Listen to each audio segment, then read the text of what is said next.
सरकारी विभागों की अनदेखी की एक और तस्वीर आपको दिखाते हैं। एक और जहां सरकार शिक्षा पर करोड़ों रुपए खर्च कराती है, सरकारी स्कूलों में बेहतर शिक्षा के साथ सुविधा देने के दावे करती है, कई योजनाएं चलाती है, वहीं हकीकत कुछ और ही बयां करती है। राजधानी जयपुर से 70 किलोमीटर दूर काजीपुरा में एक स्कूल ऐसा है जो आज भी विकास से महरूम है। करीब 70 साल पुरानी बिल्डिंग जर्जर हालत में है। छात्रों के बैठने के लिए बेंच तक नहीं है। क्लासरूम कम होने से छात्रों को बाहर टीन शेड में बिठाया जाता है। रिपोर्ट।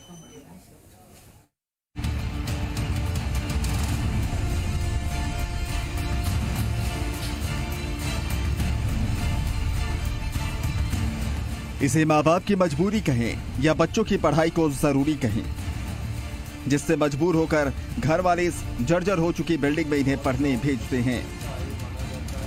दीवारों से सीमेंट, चूना, रंग सबका साथ छूट गया है। स्कूल खंडहर में तब्दील मालूम पड़ता है, लेकिन सरकारी सीनियर सेकेंडरी स्कूल है, इसलिए बिना छुट्टी चलाने की मजबूरी भी है। 9 कमरों वाले स्कूल में 390 बच्चे बैठते हैं। कुछ कमरे पूरी तरह से जर्जर हैं, साथ ही बच्चों की संख्या ज्यादा है, इसलिए उन्हें खुले या टीन शेड में बिठाया जाता है। यह तस्वीर है कोटपुतली के सांभर लेक की, जहां काजीपुरा के सरकारी सीनियर सेकेंडरी स्कूल की बदहाली पर कहने को तो बहुत कुछ है, करने को कुछ भी नहीं। सरकारी विभाग की उदासीनता के चलते 1954 में बनी यह बिल्डिंग पूरी तरह से जर्जर हो चुकी है। कोरोना काल के चलते 50% बच्चों को ही स्कूल बुलाया जा रहा है, बावजूद उसके बैठने की जगह भी कम पड़ रही है।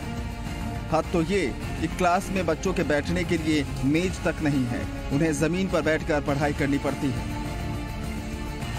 टोटल 390 बच्चे कक्षा 6 से 12 बैठते हैं और प्राइमरी सेक्शन हमारा अलग चलता है।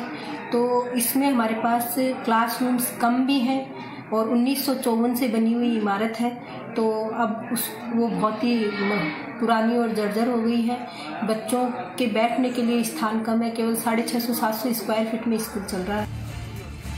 इस सरकारी स्कूल में बिल्डिंग की बदहाली के अलावा मूलभूत सुविधाओं की कमी के चलते लगातार एडमिशन में भी कमी आई है, जबकि स्कूल का पिछले 4 साल का सीनियर सेकेंडरी बोर्ड का रिजल्ट 100% रहा है।